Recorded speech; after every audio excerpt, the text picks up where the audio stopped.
दुनिया के विभिन्न कोनों में पड़ोसी देशों के आपसी संबंध सदियों से ही एक चुनौतीपूर्ण मुद्दा रहा है। चाहे वह सीमा विवाद हो, जल संसाधनों का बंटवारा हो या फिर राजनीतिक और आर्थिक मतभेद, ये सभी कारण आपसी कड़वाहट को जन्म देते हैं। पड़ोसी देशों के बीच रिश्तों का दायरा भले ही भौगोलिक सीमाओं में बंधा हो, लेकिन उनके संबंधों की गहराई अंतर्राष्ट्रीय राजनीति और कूटनीति की जटिलता में उलझी होती है। कुछ ऐसे ही उतार चढ़ाव से भरे संबंध भारत के पड़ोसी देश चीन और ताइवान के बीच नजर आ रहे हैं। दरअसल बीते दिनों विलियम लाई ने ताइवान के नए राष्ट्रपति के रूप में शपथ ली। शपथ ग्रहण के बाद ही विलियम लाई ने चीन को अपने सख्त तेवर दिखाए, तो वहीं चीन ने इसका जवाब देते हुए ताइवान द्वीप समूह के पास सैन्य अभ्यास किया। यह मूक संघर्ष समय के साथ बढ़ ही रहा है। ऐसे में प्रश्न उठता है कि आखिर चीन ताइवान के बनते बिगड़ते संबंधों के क्या मायने हैं। वहीं यह छोटा द्वीप समूह वैश्विक भू राजनीति में इतना अहम क्यों है। इसके साथ ही ताइवान चीन के संबंधों का भारत पर क्या प्रभाव पड़ेगा, तो आज के इस एपिसोड में चर्चा करेंगे इन्हीं सवालों पर। चीन के दक्षिण पूर्वी तट से लगभग 161 किलोमीटर की दूरी पर स्थित यह द्वीप साउथ चाइना सी, ईस्ट चाइना सी और फिलीपीन सी के बीच में बसा हुआ है, जो इसे आर्थिक और रणनीतिक दृष्टिकोण से एक प्रमुख स्थान बनाती है। गौरतलब है कि विलियम लाई यहाँ के राष्ट्रपति चुने गए हैं। जानकारों की माने तो ताइवान में सत्ता परिवर्तन के बाद कई बदलाव आने के कयास लगाए जा रहे हैं। इस कड़ी में चीन और ताइवान के उतार चढ़ाव भरे संबंधों पर नजर डालें तो मालूम होता है कि चीन ताइवान का सबसे बड़ा खतरा है, लेकिन इसके साथ ही उसका सबसे बड़ा व्यापारिक साझेदार भी है। मौजूदा समय में चीन के साथ संबंध सुधारना ताइवान पर शासन करने वाले किसी भी व्यक्ति का शीर्ष एजेंडा है। इसके पीछे का कारण है वर्तमान समय में ताइवान के बिगड़ते आर्थिक हालात। ऐसे में दोनों देशों के संबंधों के इतिहास की गहराइयों में झांकें तो पता चलता है कि यह द्वीप पहली बार 17वीं शताब्दी में चीनी साम्राज्य के अधीन आया था। 1895 में किंग साम्राज्य की चीन जापान युद्ध में हार के बाद यह द्वीप जापानी उपनिवेश बन गया। 1945 में द्वितीय विश्व युद्ध में जापान की हार के बाद चीन ने इस पर फिर से कब्जा कर लिया।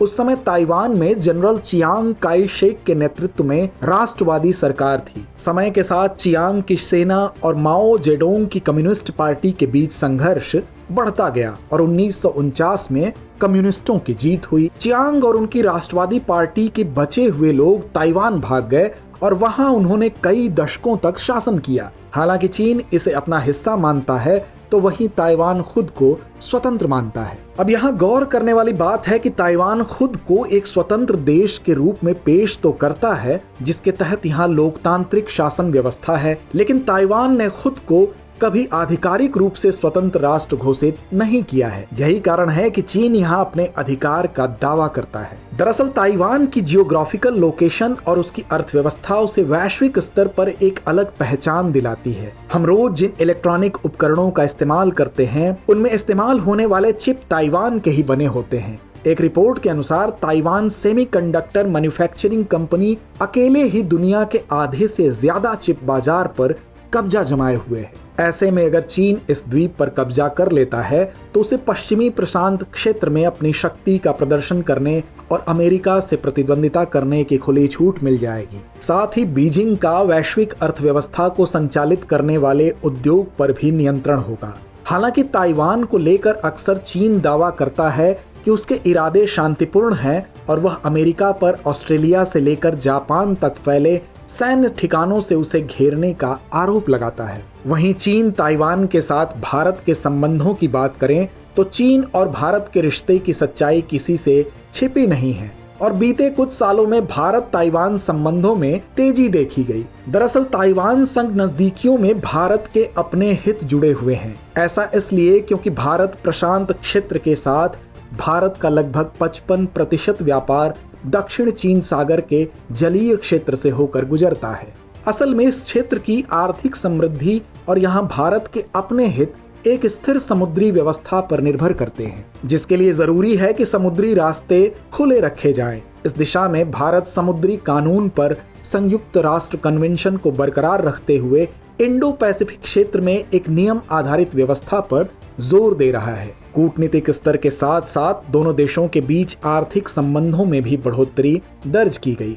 आंकड़ों के अनुसार साल 2001 में 1.19 बिलियन अमेरिकी डॉलर का व्यापार हुआ, जो कि साल 2022 में बढ़कर 8.45 बिलियन अमेरिकी डॉलर हो गया है। इसके साथ ही विभिन्न क्षेत्रों में सहयोग बढ़ाने, निवेश और आर्थिक सहयोग को लगातार बढ़ाने के लिए कई समझौते पर हस्ताक्षर किए गए हैं। वहीं भारत ताइवान के बीच विज्ञान और प्रौद्योगिकी के क्षेत्र में द्विपक्षीय संबंधों की शुरुआत साल 2018 में हुई, जब Taipei economic and cultural centre in India TECC और भारत ताइपे एसोसिएशन ITA ने विज्ञान और तकनीकी के क्षेत्र में सहयोग के लिए एक समझौता ज्ञापन पर हस्ताक्षर किए। हालांकि ताइवान के साथ अपने मजबूत होते रिश्तों के बीच भी भारत ने अभी तक एक देश के रूप में ताइवान का खुलकर समर्थन नहीं किया है। इसका कारण यह है कि वन चाइना पॉलिसी अंतर्राष्ट्रीय संबंधों में एक संवेदनशील और जटिल मुद्दा है। इस पॉलिसी के कारण कई देश खुलकर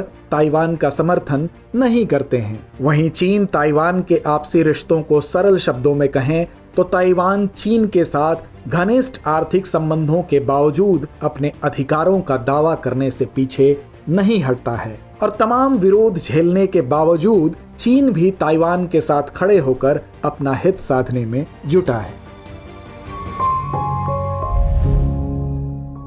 अब बारी है इस कार्यक्रम के रविवारीय विशेषांक दुनिया मेरे आगे की, जिसमें हम बात करेंगे दूसरी अहम अंतर्राष्ट्रीय खबरों की। रूस यूक्रेन युद्ध में आए दिन नए मोड़ सामने आते हैं। इसी कड़ी में बीते दिनों रूस ने परमाणु हथियारों से जुड़े अभ्यास का एक दौर शुरू किया है। यह पहली बार है जब रूस ने सामरिक परमाणु हथियारों से जुड़े अभ्यास की सार्वजनिक रूप से घोषणा की है। हालांकि उसके सामरिक परमाणु बल नियमित रूप से अभ्यास करते रहते हैं, लेकिन इससे पहले कभी इसका सार्वजनिक तौर पर ऐलान नहीं किया गया था। वेनेजुएला विश्व का पहला ऐसा देश बन गया है जहां जलवायु परिवर्तन के कारण सभी ग्लेशियर समाप्त हो गए हैं। शेष बचा हुआ ग्लेशियर हम्बोल्ट काफी सिकुड़ गया है और अब इसे सामान्य बर्फ क्षेत्र के रूप में पुनः वर्गीकृत किया गया है। इससे पहले वेनेजुएला के सियरा नेवादा डी मेरिडा पर्वत श्रृंखला में 6 ग्लेशियर थे, जो सभी समुद्र तल से लगभग 5000 मीटर की ऊंचाई पर एंडीज पर्वत श्रृंखला में अवस्थित थे। गौरतलब है कि एंडीज स्थित पर्वतों के तापमान में उल्लेखनीय वृद्धि हुई है, जिससे ग्लेशियर पिघलने की गति में तेजी आई है। दक्षिण कोरिया, चीन और जापान के नेता 2019 के बाद अपनी पहली त्रिपक्षीय वार्ता के लिए मई के अंतिम सप्ताह में सियोल में मिलेंगे। रिपोर्ट्स के अनुसार सियोल में दक्षिण कोरियाई राष्ट्रपति यूं सुक येओल, चीनी प्रधानमंत्री ली कियांग और जापानी प्रधानमंत्री फ्यूमियो किशिदा के बीच त्रिपक्षीय शिखर सम्मेलन होगा। गौरतलब है कि 2008 में अपने पहले एकल त्रिपक्षीय शिखर सम्मेलन के बाद से तीनों एशियाई देशों को हर साल अपने नेताओं के बीच ऐसी बैठक आयोजित करनी थी, लेकिन दिसंबर 2019 में चीन में आखिरी बार आयोजित होने के बाद से शिखर सम्मेलन स्थगित कर दिया गया था। तो व्यूअर्स, चर्चा को यहीं विराम देते हैं और नोट करते हैं आज का सवाल। चीन ताइवान संबंधों का वैश्विक राजनीति पर क्या प्रभाव पड़ेगा, विवेचना कीजिए। डियर व्यूअर्स, अपने एग्जाम की तैयारी को और बेहतर करने के लिए हमारे चैनल को लाइक, शेयर और सब्सक्राइब करना न भूलें।